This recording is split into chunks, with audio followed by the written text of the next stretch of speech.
OLAM 7 Internacional presenta su programa La Fe de Jesús, dirigido por el pastor Joel Espino. Programa que te orientará sobre el significado de confiar y tener la fe en Jesucristo, recibir el don de la vida eterna y el perdón de los pecados. OLAM 7 Internacional, sanando, educando y reconciliando.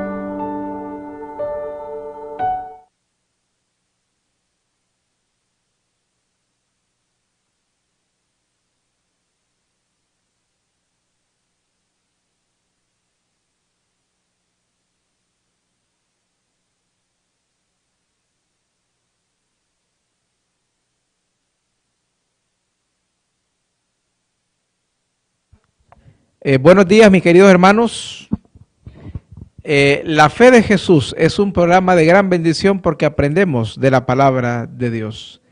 Aprendemos el mensaje que Dios tiene para cada uno de nosotros. Y este programa es de naturaleza instructiva, de ayuda mucha para aquellos que están iniciando a estudiar la Biblia, para aquellos que están arrancando con los estudios bíblicos y también para aquellos que ya estamos un poquito en el Evangelio, también nos ayuda. Es de gran bendición. Hemos estado estudiando diversos temas, hemos estado compartiendo diversos temas que son de gran bendición para nuestra vida. Hoy no será menos importante. El tema de hoy se trata acerca de la Biblia. Tiene un contexto, el contexto de las Escrituras, el contexto histórico de las Escrituras. Y lo vamos a ir desarrollando a lo largo de estos días para ir aprendiendo de la palabra de Dios. Cómo trató el contexto histórico, cómo se desarrolló el contexto histórico y cómo nos ayuda ese contexto histórico. Es de gran bendición, definitivamente, para cada uno de nosotros. Pero vamos a orar para pedir la bendición de Dios. Amado Padre, gracias te damos, Señor, en esta mañana, por darnos el privilegio de abrir tu palabra, de estudiar una vez más tu palabra. Bendícenos en esta mañana.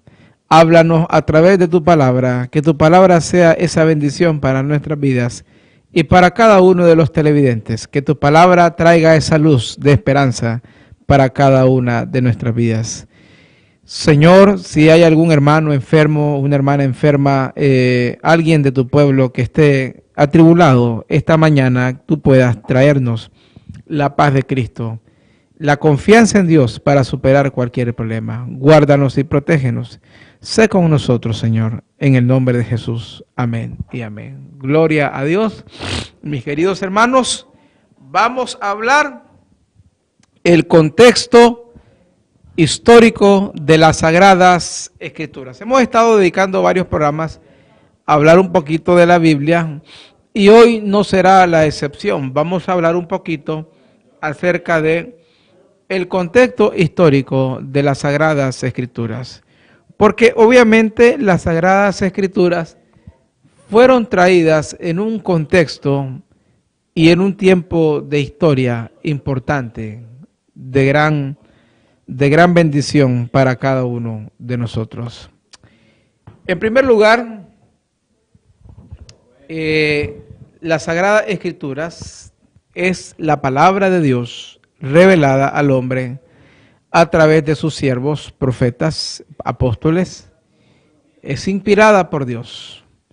¿Cuáles fueron las condiciones que Dios preparó para enviarnos la Escritura, el contexto histórico, para compartir con nosotros la Escritura? Note bien, ¿qué condiciones Dios establece para compartir esa Escritura en nuestras vidas?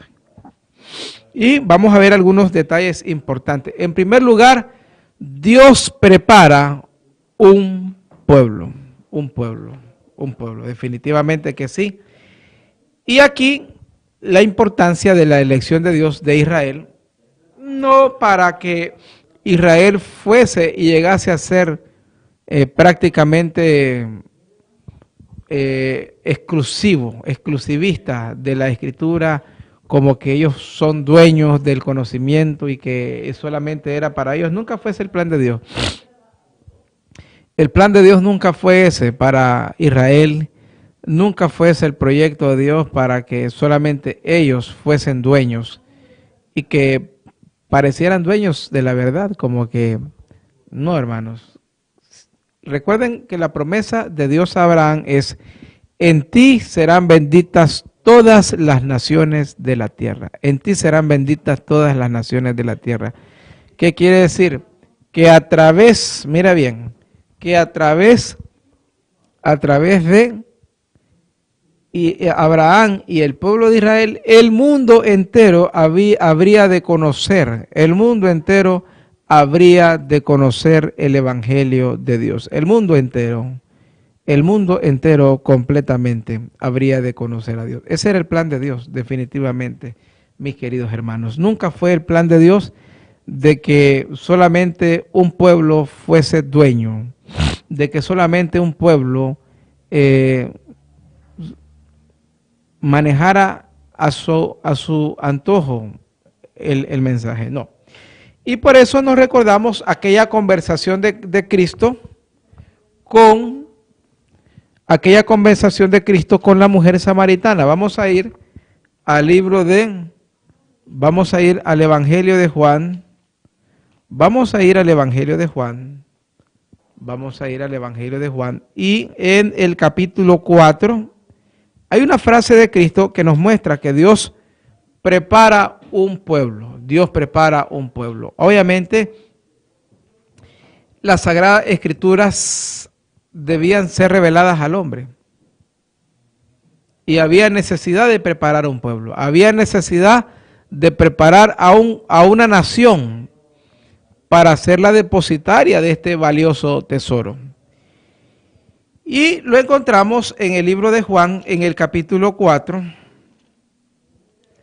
Juan, el capítulo 4, dice la palabra de Dios. Ahí en el capítulo 4 del Evangelio de Juan. Dice, la samaritana tenía esa idea. Dice en el versículo 19, Juan 4, 19. Y le dijo la mujer: Señor, me parece que tú eres profeta. Lo que pasa es que Cristo le está presentando su vida en ese momento, la vida de la mujer.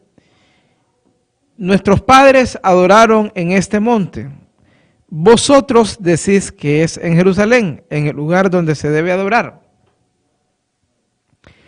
El concepto sionista de que solo en Israel hay adoración, igual que lo dice hoy en día el mundo protestante, de que Israel es el pueblo, de que solamente Israel es el que maneja la verdad, etcétera, etcétera.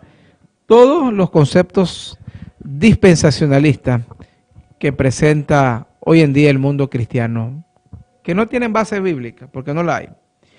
Y dice el versículo 21, Jesús le dijo: mujer, créeme que la hora viene cuando ni en este monte ni en Jerusalén adoraréis al Padre. Nota qué interesante, Cristo sabía perfectamente, ni en este monte ni en Jerusalén adoraréis al Padre. Porque nunca fue el plan de Dios centralizar la adoración. Nunca fue el plan de Dios que la adoración estuviera sujeta a un lugar. Sigue diciendo, más dice versículo 22, vosotros adoráis lo que no sabéis. Obviamente, recuerden ustedes que los samaritanos se habían hecho al norte y lamentablemente Jeroboam, que fue el líder que Dios designó, los terminó extraviando más. Y vinieron una serie de reyes que confundieron más al pueblo, idolatría tras idolatría, y esto vino a ser algo triste. Y dice ahí el texto, Jesús le dice, vosotros adoráis lo que no sabéis, nosotros adoramos lo que sabemos, porque la salvación viene de los judíos. En ese contexto está Cristo explicando de que el tesoro de la salvación. Obviamente la salvación es Cristo, no puede venir de los judíos específicamente como medio de salvación. El pueblo de Israel nunca ha sido salvador, aunque obviamente tuvo una función importante, y es la que Cristo está señalando aquí. Ellos son el canal mediante el cual Dios trae el conocimiento de la Sagrada Escritura. Dios prepara un pueblo. Dios prepara un pueblo para traer a la existencia la Sagrada Escritura. Ese pueblo fue el pueblo de Israel. Pero, como Cristo aquí mismo lo está diciendo, viene el tiempo, olvídense de estos montes sagrados. Hoy en día la gente hace romería, aquí en Santuario de Fátima, allá a Lourdes de Francia. Otros van aquí a México, a donde está la imagen de Guadalupe. Y así mucha gente, los hindúes con el río Ganges, en cada época del año, a veces hay estampidas de muertos, la Meca de los musulmanes.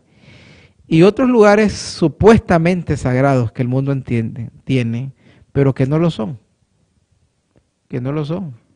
Hasta el cristianismo, con aquellas cruzadas que supuestamente eran las escaleras de donde estuvo nuestro Señor Jesucristo, obviamente que al final la historia ha demostrado que son falacias, son cosas que realmente no tienen ningún peso, aunque el mundo adore y haga idolatrías en esos lugares, pero aquí Cristo lo dice claramente, ni en este monte ni en Jerusalén, sino que aquí la cosa es en espíritu y en verdad. Ahora, Él no quita el mérito y Él dice, claro, el conocimiento de la verdad vino a través del pueblo de Israel, porque es a Abraham que se le confía la promesa.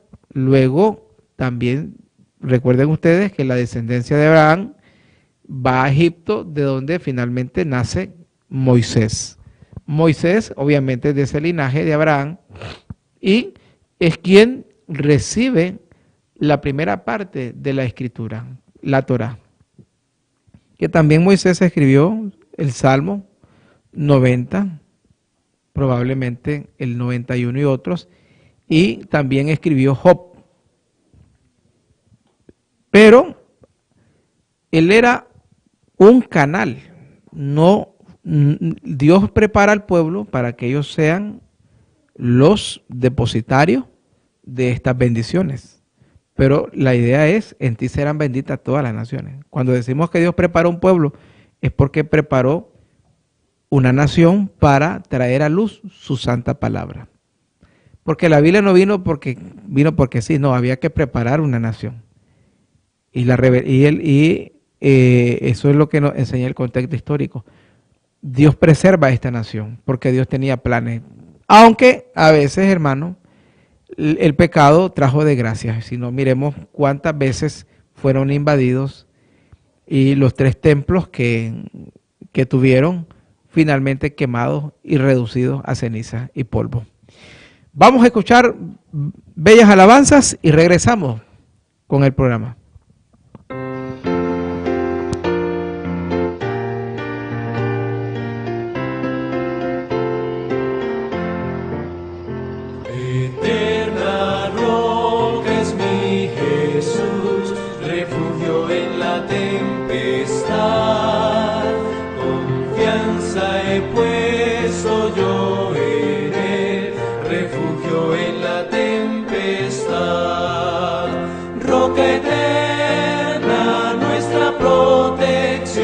Nuestra fuerza, nuestro Salvador, nuestro auxilio en la tribulación, consolación en el dolor.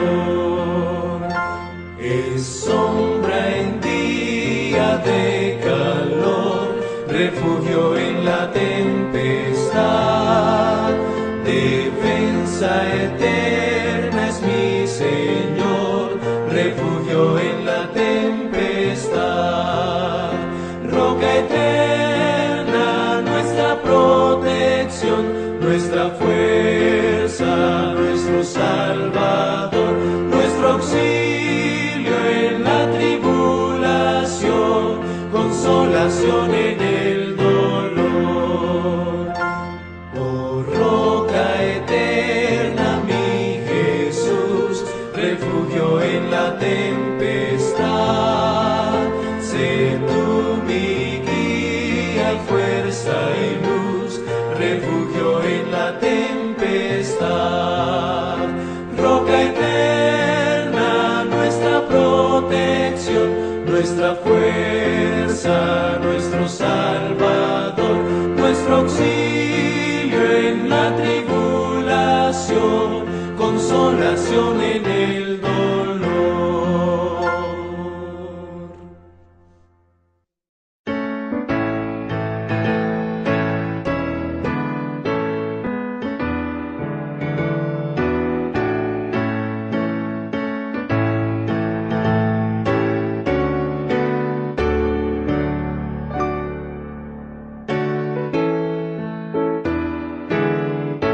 Gloria a Dios, mis queridos hermanos. Qué hermoso es alabar a Cristo y darle gracias por la Escritura.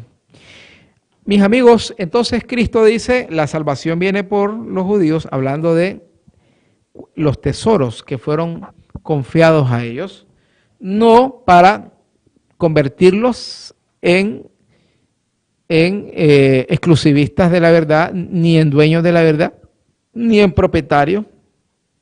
Nunca fue ese el plan de Dios, ni lo es. Pero luego Cristo despeja duda y dice en el 23, mas la hora viene y ahora es cuando los verdaderos adoradores adorarán al Padre en espíritu y en verdad, porque también el Padre tales adoradores busca que le adoren. Dios es espíritu y los que le adoran en espíritu y en verdad es necesario que le adoren.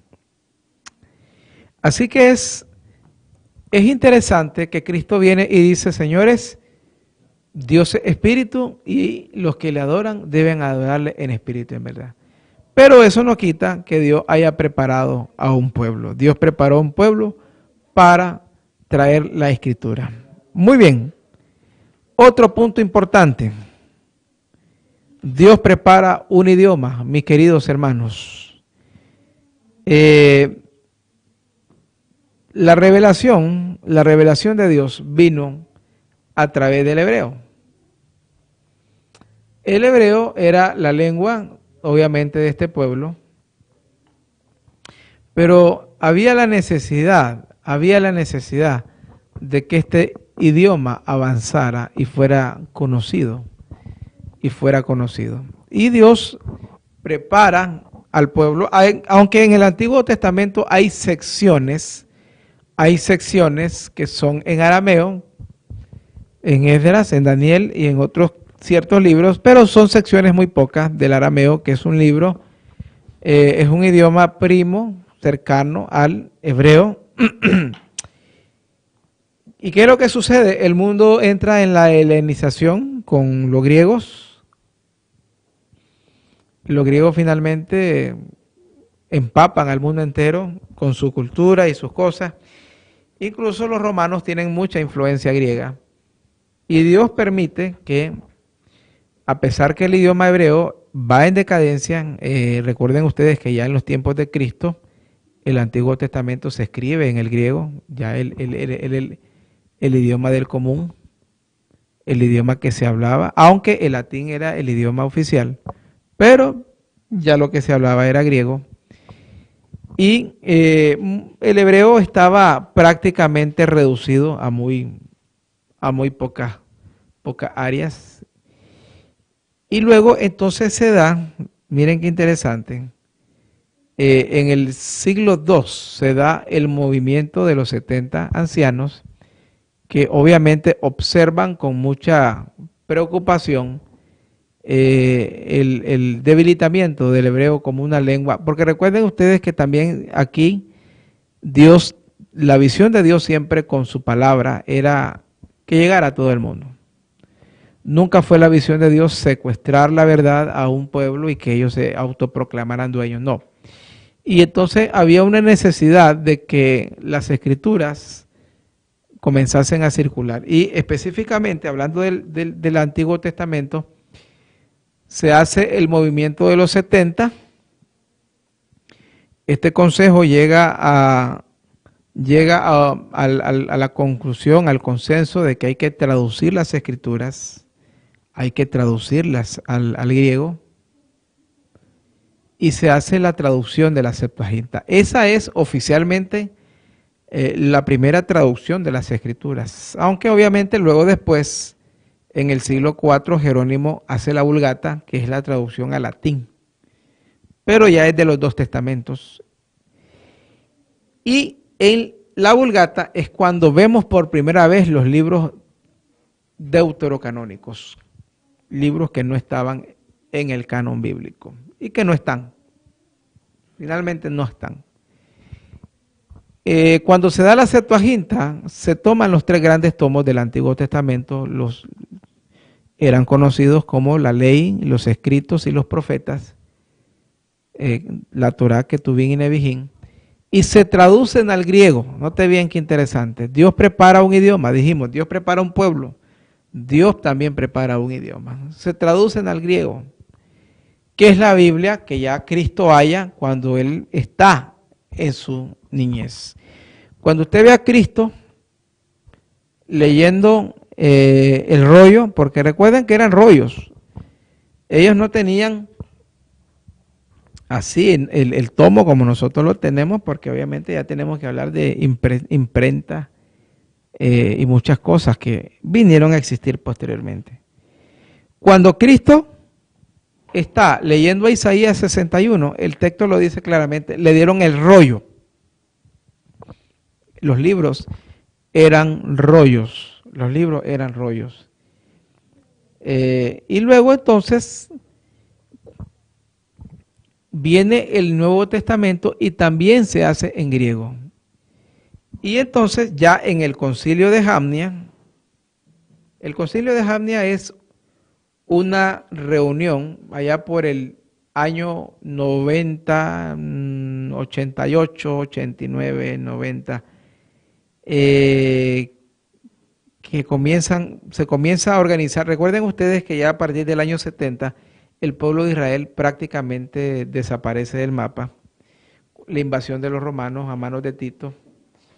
Y allí en el año 97, 98, ya muy cerquita del 100, finalmente se lleva a cabo este concilio de rabinos. Habían rabinos judíos, habían padres de la iglesia, habían varios tipos de líderes, no solamente eran cristianos, también habían todavía, porque había una rama que conservaba las líneas ortodoxas del judaísmo, y se hace la noción de preservar el Nuevo Testamento, Por eso que es importante. Luego en el año 150 se hizo otro concilio, ya dirigido más por los padres de la iglesia, donde finalmente el Nuevo Testamento se complementa con el Antiguo Testamento. Y hay que agradecer a los líderes de estos dos concilios. Hubieron unos más, por ejemplo en el 201, Alejandría, hasta el 308, cuando se reúnen en Trento y finalmente queda Antiguo y Nuevo Testamento. Llevó un proceso, no es que en Jamnia se delimitó, pero sí se hubo un rescate en Jamnia, que era un lugar de Israel, de ahí es la palabra hebrea Jamnia. Y ahí se logra llegar al consenso de rescatar.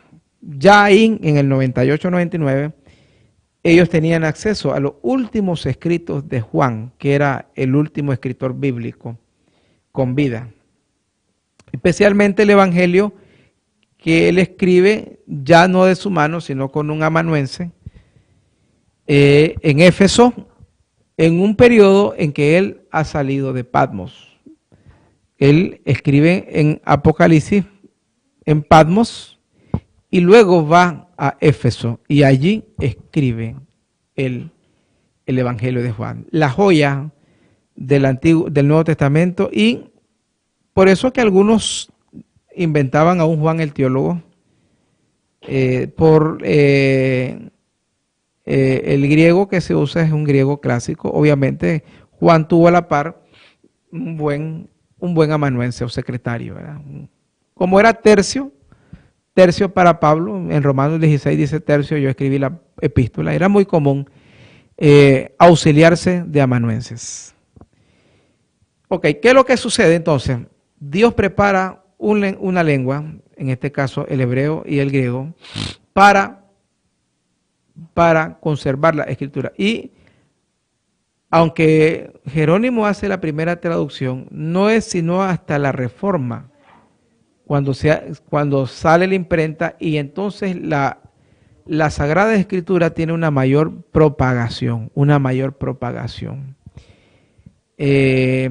Y, por ejemplo, nosotros sabemos que John Wycliffe hizo traducciones al inglés de las Sagradas Escrituras. Y luego tenemos, con los años, nos quedó la King James Version, y luego en el español, Casiodoro de Reina, y ya finalmente la Biblia hoy por hoy está traducida a más de 6,000 idiomas y dialectos en el mundo. Por la gracia de Dios. Aún aquí en Nicaragua, en Misquito, he visto porciones de la Biblia traducidas con los hermanos de las costas. Ahora, todo esto es el contexto en el cual Dios preserva la Escritura. Preserva la Escritura. Ahora, es interesante que, por ejemplo, los que se reunían en estos concilios, del concilio 1 de Jamni, el concilio 2, el concilio de Alejandría, tenían el cuidado de no mezclar las Sagradas Escrituras con otros escritos como la Mishnah, las Masoras y otras cosas que quedaron a la posteridad para el judaísmo. Obviamente por la gracia de Dios que ha preservado a su palabra. Dios preservó a su palabra y así como eligió un pueblo, eligió un idioma y seleccionó hombres para traer a la existencia la Sagrada Escritura. Todo un proceso, hermano, de siglos. Este libro que usted tiene esto no fue algo de casualidad, todo un proceso de siglos. Vamos a tener una última alabanza y regresamos para el cierre.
Gloria a Dios, mis queridos amigos y hermanos.